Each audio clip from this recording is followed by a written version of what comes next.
Hey, another day, another streamcast. What's up, Matt? How you doing? We're back. We're back. I'm good, Adam. What's up, dude? Nothing much, man. Sorry about the last couple weeks. Like end of the month, typically for me. I mean, in sales is like a dog-eat-dog world, man. You've been grinding, man. August is, if I remember correctly, like kind of a quiet, slow month, but it's deceptive because September just kind of kicks off the end of the year. Definitely. And, I don't envy what you're doing right now. A lot of customers are in budget mode, trying to figure out what's going on, so it's quiet, and then at the end of the month, it's like it hits you over the head with, this is what we got to figure out in like the next couple hours, right? Like, are they doing a lot of planning for next year? Like, because you sell technology, they seen what their plan is for 2023. Yeah, specifically, like a lot of my customers are in the financial vertical. Got you. And so they got hit really hard this year, and so like they're moving timelines up, trying to do more forecasting for next year, and so that's where I come into play, and that's why I wasn't able to record last week. Let's go. You're just helping them figure out what to buy, how to transform their business. Yeah, man. How have you been the last couple of weeks? I've been good, man. I've been, and we're going to talk about this episode. I've been dipping my toes into the world of social selling. I've been trying to move my sports card collection on this app called Whatnot. And so I spent a lot of time on there the last couple of weeks. I'm excited to talk about it. Yeah. Like with that specifically, like I'm trying to figure out once I learn from how you got involved and what the steps are. Like trying to use that to my own advantage. See what we can do. Absolutely, it's a pretty awesome app. And although I sell sports cards, there's all different types of things that people sell. It's just like a digital flea market almost. So it's really interesting. There are a lot of weirdos on it, but there's also a lot of good people. And I'm meeting a lot of people in cards. It's been fun, and it's been really interesting learning about selling that close to a consumer. Like I've never had that type of sale relationship with the consumer, where it's something I have and I'm selling to them and kind of feeling their reaction. It's been cool. That's got to be a different feeling. It is. I've had a lot of my cards out at like secured vaults that they're marketplaces where you can sell your cards, and they keep and secure your everything in their vault. So really what I do, or what everyone does, you put your cards up on a certain price or in an auction, or really it's just like a transaction that is driven by a dollar amount. So there's not really an emotional connection at that moment. I mean, it's great when your card sells for a lot, but being on Whatnot, being on this new app, trying this new way, it's been really interesting. Like getting. Experiencing that interaction at the time of sale, because there's some of these cards that maybe don't mean as much to me. It may not be very expensive, but it's a kid or it's someone's first card they've ever bought. Like there are these moments that have been happening that are really, really interesting. So is Whatnot, is it like a new premise, or there are other apps out like this, or is this one of a kind at this point in time?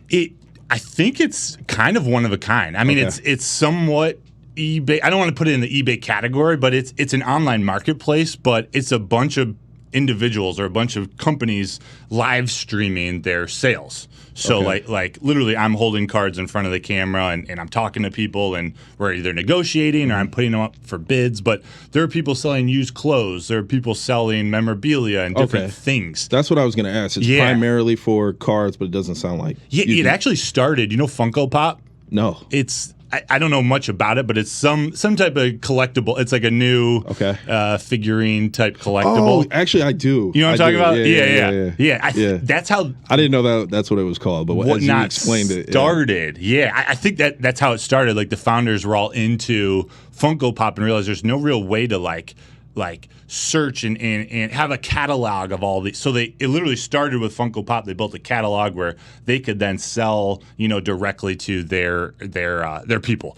Randomly, do you know, are those like valuable? Like I've got like maybe one or two I randomly just got. I did the same thing. I think I bought one on StockX for like $10. Yeah. I had no idea what they were, but I don't know how valuable, but they're popular. Yeah, they're definitely popular. Yeah. I was just like people. That's the thing. People collect so many different things. Like, there's some weird things that people collect. Oh yeah. We all have an aunt or uncle or like collected coins or weird figurines or Matchbox. Like my granddad only gets statues of Obama. Like that's what he collects. That's his collection. That's like, his niche. Does he know anyone else like around the world that also does that? No way. I bet you there's somebody out there. I bet you there is too, but he only has Obama memorabilia. That's it. He could do some damage on Whatnot. Put that as his title. Blankets, like picture frames, whatever. Interesting. Like, yeah. When did that start? Before he was president? No. Since he started and ever since. Got you. It's wild. It's fun. Aside from Whatnot, because I know we're going to dive more into that, have you been in any Discords? You've been looking at any projects? Where you at NFT-wise right now? I've been quiet in terms of my NFT and crypto buying. Yeah. I'm confused. I'm always confused in this space, and we're always trying to figure out how to decomplicate it, uncomplicate it. I think I'm in this wait and see mode where I'm letting all these big things that are going on just kind of happen. Yeah. And I might be missing out on gains or whatever. But I'm not really buying anything new right now because I don't fully grasp how the merge works, what kind of time it takes, how long your crypto's locked up. So there's a lot of good stuff being said, but I just don't know enough yet. Right, and that's exactly what I'm waiting for. I kind of just been sitting on the sidelines, but I have been stacking Ethereum just in case it goes a positive way. Good. But like we said on a previous streamcast, like it's like a car going on the freeway. Yes. 160 miles per hour, and they're trying to replace the front right tire. Like it's just while it's driving. So it's like a fully operational system at this point, but they're gonna make these damning tweaks to it. It could be damning tweaks to it, which is kind of scary to think about. Yeah, and I'm still bullish on it. Like I still believe in Ethereum long term. Yeah, I just don't know all the intricacies of what it's going to mean. How long if I stake ETH, how long do I have to keep it there, or can I not use it for a year or for a week? See. It's all over the place. Next Thursday is the date. The 15th? Yep. The merge. Next the merge Thursday. happens. Yep. It's weird. I'm already nervous. I honestly have no idea. I don't know what's going to do to our collections. Like, are they going to go up in value? Are they going to just plummet? I don't know. They'll stay the same. I have plummet. No idea. This is a learning time for us. Oh, I don't know. It's one of those things where you just got to kind of wait and see how it plays out. Oddly enough, the merger and everything going on like that has got me more over to the real estate side. Really? Yeah. Explain that to me. Because I've always wanted to put my hand in real estate from just an investment standpoint. Obviously, I want to have my own house and things like that. But at this point in time, I think it would I'm taking the crypto angle. Why not take the real estate angle as well? So I've been looking at duplexes, Section 8 housing, things like that. To my goal is to have a house that strictly funds my crypto. Interesting. That's just your revenue driver for buying crypto. Yeah. Cool. So I can just pull from that. So I was like, if this goes left, then I'll be in real estate now. But alternative investments. Yeah. So it's just kind of like a plan B, but also a plan A at the same time, right? Because you want to know that stuff anyway. Is real estate considered an alternative investment, or is it a standard investment? That's a good question. Yeah. I just don't know how it is. I could see an argument for both. Yeah. So especially nowadays. Yeah. Where everything changes hands so quickly. Exactly. So it's kind of this whole big question mark on everything has kind of forced me to look elsewhere too. Another big question mark. Did you hear about Bill Murray and what happened with his NFT auction? I did not, but by the way you tee that up, it does not sound good. Dude, it was not. It was not. So he held an auction. Bill Murray is putting out his own NFT collection. Yeah. I think there are maybe 100 different pieces, all the details to be determined. But there was one, the prize auction, and we can kind of dig into the coolness of how it was set up. But basically it was this NFT that gave you access. You get to go have a beer and conversation with Bill Murray for a certain amount of time. I was just about to ask the utility for it. Yes, yeah. Plus you get a physical print and a bunch of other things. But this was all to raise money for charity. This NFT ended up selling for, I think it was $185,000. Awesome. Wow. Awesome move. Awesome charitable donation. And a great way to utilize NFTs for charity. Yeah. It's using his name, image, and likeness as Bill Murray to raise money by offering to spend time with people and have it like. That would be fun to have a beer with Bill. He's one of those people where that just fits. Like you want to just go have a drink with. Because you have Bill no Murray. idea how that's gonna. It's gonna be funny as sprawl shit. Into, It's gonna be so funny. But that night or soon after the auction happened, he had his personal crypto wallet that had the funds of these all from the auction. Oh yeah. He had it hacked and stolen all the funds from it, and there's this whole ordeal. It's still going on. He's working with the authorities and with various crypto expert, cyber. Where are the crypto cops at? That's what we need the number on speed dial. I know, right? Too many people getting hacked, man. I think if someone comes out as a crypto cop, everybody will be flocking. That's crypto security. Like that's the most important thing there is, and it's somebody just not to enforce there yet. that. Yeah, or at least the understanding's not there yet. We hear all this stuff like security is better, but how? At least in the way we think about it traditionally with endpoint security and identity protection, like traditional cybersecurity tools that you sell, it's different. It's a lot different because there are legal consequences for that. I'm just like trying to figure out if it's gotten to crypto yet. Like if I happen to just get your wallet just because I'm that dude. Like, what happened? I don't know. I don't think anything happens to me right now. Not unless you get found. I think it's easy to hide. It's easy to move money and move things around and try to stay anonymous. I think there's always a way you can be found. It's just how complicated do you make it? I mean, these are people's full-time jobs to scam people. They, scam farms and it's really sad. I got to talk into the mic.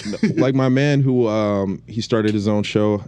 You said he recently got his Bored Ape back. Seth Green. Yeah, Seth Green. Like I know he had to be like traumatized. He's a whole production. You have these actors. You have the whole staff putting the show together, and it's all like on this premise that this NFT that I own is a star of the show, and it's technically not his, so he could get sued. Like it's a lot to. That's why we're early.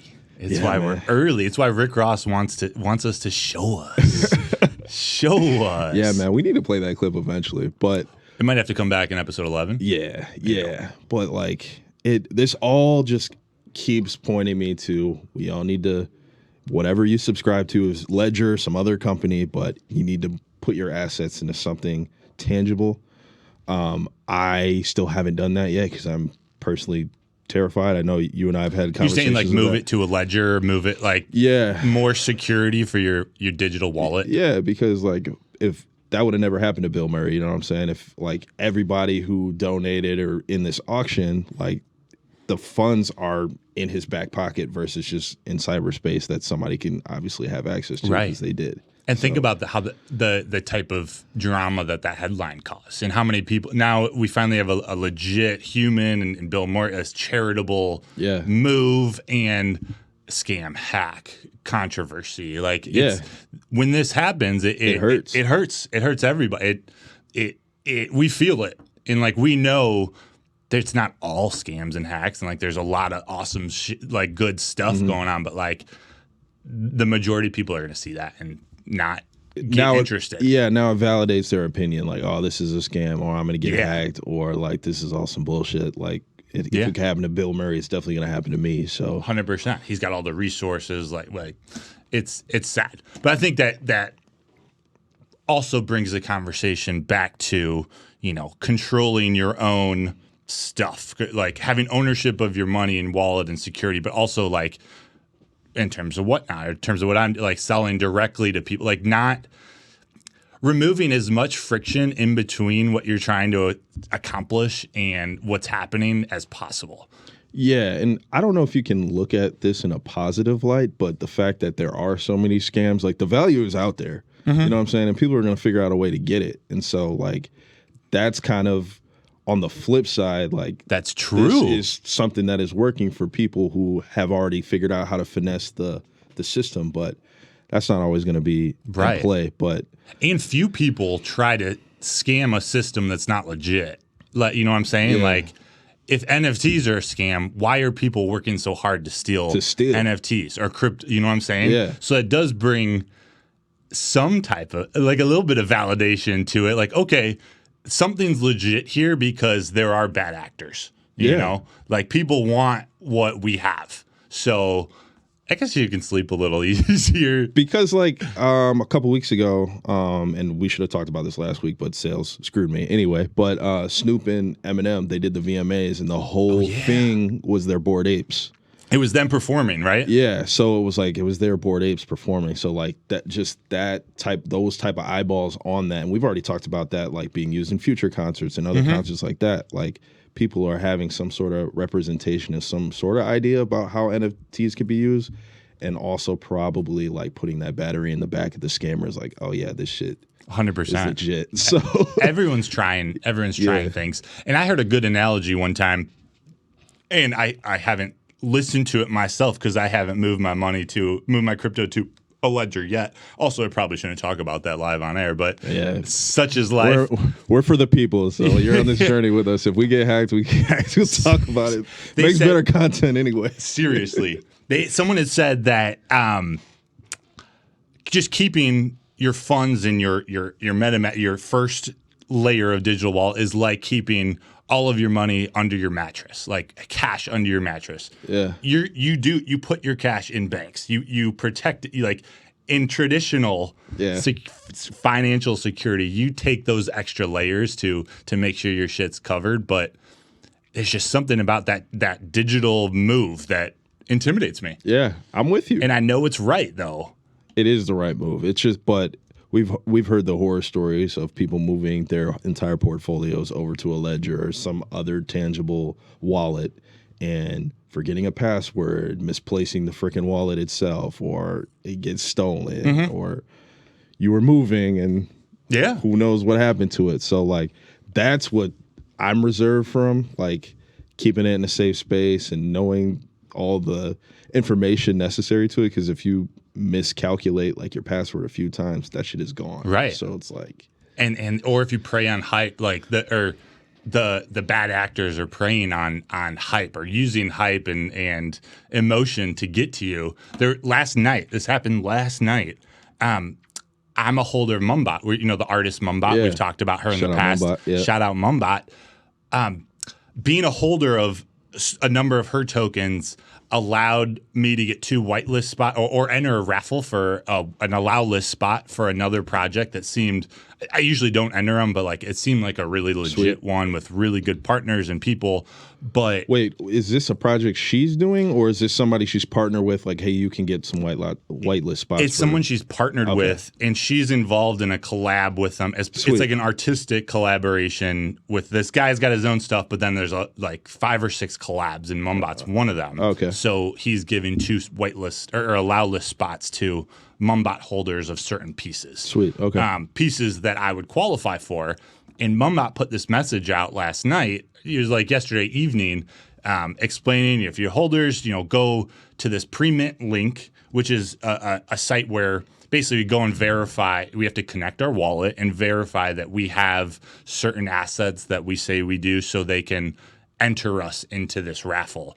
Her language in it, and she it's not necessarily different from how she normally types, but it was like you need to get your registration in quickly, like they're picking it tomorrow, like basically here's the link, go and I checked, like I spent 30-45 minutes within that Discord, like asking people, confirming like, hey, is this legit? Like I reached out to Mumbot herself, but like that's how people have gotten burned in the past, where Mumbot's been hacked or something, and a scammer puts out these fake links that say, hey, go to this, we're minting for free. So you're better than me already. I would have never clicked no damn link. That's just... Well, right. I mean, I didn't. You did it? Okay. Yeah, I knew not to until it was Mumbot confirmed. Like, okay, this is me. I put this out. This is legit. Got you. But I was terrified, and like I actually wanted to do it this time, but I was like, I'm not going to...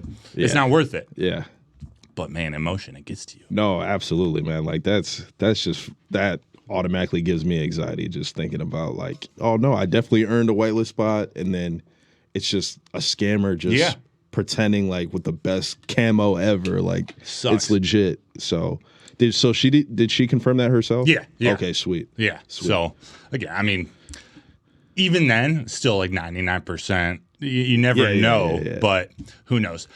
Not to put you on the spot, but I want to ask you, when you started Contract Gear, your old clothing company, what was the selling experience like? You know, I'm interested in all the art and creative, but like I want to bridge this to what I'm doing now, like positives and negatives. What was it like for you? Yeah, tell us a little bit about that. I guess before I even came out with Contract Gear, like I had another clothing line. That one I had a legal issue with the name too, but I just took a step back, and all of the content that I've read and the people that I talked to that had their own clothing lines were like, AG, it's going to take like 5 years for it to be like something that you can rely upon. But the branding at the beginning has to be like impeccable. Crisp. So I started this like fake Instagram account and just posted shit just to see like what got likes, what didn't get likes, and like are videos more popular than pictures? Like, are people checking the stories? Like, just posting different shit just so I could have and directing them to your website to then buying it from your website. So with this fake page, no, because I didn't have a website for it. But if I posted a picture of a girl, that got more likes. If I posted a picture of food, like that got more likes. If I posted a picture of like some rapper that I like, that got less likes, or whatever the case may be. So I was trying to gauge, okay, how am I gonna brand this? Like, how am I gonna do these pictures, things like that? Obviously, the women got the most. Yeah. So then I was like, damn, I got to make some stuff for women too. So doing that pre-work kind of made you understand you need more female clothing actually in your line. Yeah, and then doing some more research, it was like, women are the consumers you want to target. They're doing most of the online shopping and shit like that anyway, even if it's for their significant other or whatever the case. So it would be kind of dumb to like alienate that whole population. Like, smart. Yeah. So like the selling aspect of it, like I was under the impression like digital age, social media, that's how you need to do it. And keep in mind, I did this in the middle of the pandemic. So I wanted to do like trade shows and shit like that, because shout out Neighborhood Heroes in Sterling, which I hope we'll have him on at some point. Sterling Morrow? Yeah. He did a couple trade shows and had a really good response and did some pop-ups and things like that. I wanted to do those things, but it was the pandemic, and then there was just a sign-up sheet that was pushed all the way back like quarters and quarters and quarters. So I was like, I guess I'm just going to do the social media grind. And then one I found out, like, when you're starting, that's when everybody supports you. And it's like, oh, yeah. Interesting. Yeah, like, it's cool, you're doing something new. But then when you're, like, constantly putting the content out, constantly, like, saying, hey, this is available, or this is something that we got new, or this is a new video we shot, or whatever. We'll buy your first hoodie for $100, but we might not get the second one until like 2 or 3. Yeah. But you can't let that discourage you. You just got to keep going. Like, and I would have kept going if I didn't lose the fucking name trademark, to it. Yeah. But, yeah, you just, for me, the selling experience was all social media based. I think there is something to be having that personal touch, being in person, especially like it is clothing. Historically, it's been like a retail situation. You pull up to a store, you try on what you like, you understand like the person's story that you're buying from in most cases, like boutique wise, not like right. Not like the Gap. Shit like that. Son. But once that's removed, that kind of just makes you in this one single lane, and you got to really dominate the content game to be successful that early. So it's just it was tough, but that was kind of my experience with selling. My selling relationships with my customers was like all social media based, and I wish it didn't go down like that, but it was kind of like product of your environment with that. There's nothing you could do. It's 2020, and you were limited in those ways. And I wanted to, like, the podcast was like to promote it too. Like the whole premise of the Contract Gear podcast and everything like that was like to have a spotlight on you for what you're doing, to have a spotlight on any guest, and constantly promoting our stuff the entire time, because whatever you're trying to sell now, it's a content game. Like, it is. This is called is what it is. So I thought that was going to help too. 100%. But you saw an opportunity or both what Neighborhood Heroes and Sterling did. Thank you. Just say thank you into the mic. You saw there is likely some benefit to being in person and being able to interact with the people buying it. Yeah. And like some people are old school too. Like they like word of mouth, or they think it's more exclusive if I found it here versus like going to this Instagram page. Like I know a couple guys who have their own clothing line and they only sell through DMs. They don't have a website. Really? They don't. Yeah, because it is kind of a exclusive club. Like, oh, you only heard about this because you were at this party That's or you true. were at blah, blah, blah. So people go about it different ways. Yeah, that's interesting. No, I just wanted to ask about that because that is like we mentioned before, like my biggest takeaway to selling my cards on this site on Whatnot is that direct interaction with who's ever buying for it. Yeah, it's on a platform and there's a third party a thing in the middle, but being able to both have the opportunity to sell the uniqueness of the cards that I bought, because I didn't buy them initially with the thought of selling them like this or trying to sell a lot at one time. I kind of thought more long term, which means I picked out each card that I have for a specific reason. So now I have the ability to talk about that while selling it to someone instead of just put a dollar amount on it and hope someone sees that card and likes it or is looking for that card. Like there's the ability to actually sell these things, not lie and be deceitful, but be able to put your spins on it or tell why is it unique to me. That's something that you don't get from buying something on a website or from, there's no description on Target saying the whoever created it did it because of this reason, or you know what I'm saying? Like, right. Even if personal. you go to a trading card store, right? Like it's just displayed. You just ask a person, "Hey, do you have this card?" Yes, no, okay. Yeah. They don't know much about it. You know what I'm saying? It's weird. I did though, and this will be our Southpaw stories for today. Not these ones I have in front of me, but it was from a mistake, a $200 mistake I made on this app. So I've just been getting going, and in the last couple of weeks, I've been like hustling to get all my inventory kind of organized, priced out, so I know where things should be or what range. Yeah. But there's like 15 slabs, 15 cards that I have, and it's in a separate pile that I just have for like telling stories, or they're my most unique ones. They're ones that if I need to kind of find some conversation throughout, one of my shows, I kind of go to that and I show it, and people like interacting with that stuff. But since I have those off to the side, I didn't do all the diligence into what they're actually worth. I had my thoughts in my head, but I assumed most of these ones I had, actually, they were lower graded or whatever. So they weren't the most valuable. They were just stories, unique stories. There was one that came up. It was a score, was it 91? I should have written this down, but a score is actually a card of the Boston Garden. It just shows like almost a bird's eye view of where the Boston Garden where the Celtics play. And there it is on screen. There we go. See that? The unique part about this card is the game that's being played on the floor when that picture was taken was the Lakers versus Celtics. And they say Magic Johnson and Larry Bird are actually on that floor.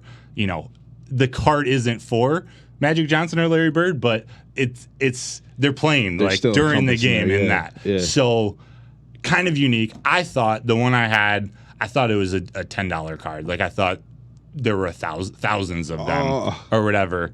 There was this guy who came into our show and he was talking about, he's a Celtics fan. He was asking Larry Bird, and I showed him this slab, not expecting to sell it. We were just talking, how cool is this and whatnot. He ended up really liking it and just like pestering me, not in a bad way. He just pushing me. Yeah. Hey, can we make a deal on this? Like, what can we do? What's your price point? Yeah. So I ended up selling it to him for $14. Yesterday, I was kind of going through, cells and making sure I removed things from my inventory. I saw on one of the sites where I get my valuations and whatnot, it's actually like a $250 card. There are only like 4 of them at that grade. It was a mistake. How'd you feel after that? You was just like... I had a pit in my stomach. Yeah. At the end of the day, there will be times where I'll make more. It comes with the territory, It does. I'll make more on some cards than they're worth. I'll make less on some. I'm taking a lot of losses at the beginning trying to build this community, but that's what you got to do, man. You got to. This is just kind of an unfortunate little one. But AJ52 has a nice new Boston Garden slab out there somewhere. Hey, shout out to him. All right. There's my Southpaw stories for the day. Hey, man, I appreciate it. We got to celebrate the losses and the wins. That's the only We way have to. That's what we're here for. Yeah. All right. We'll see you next week. Yep.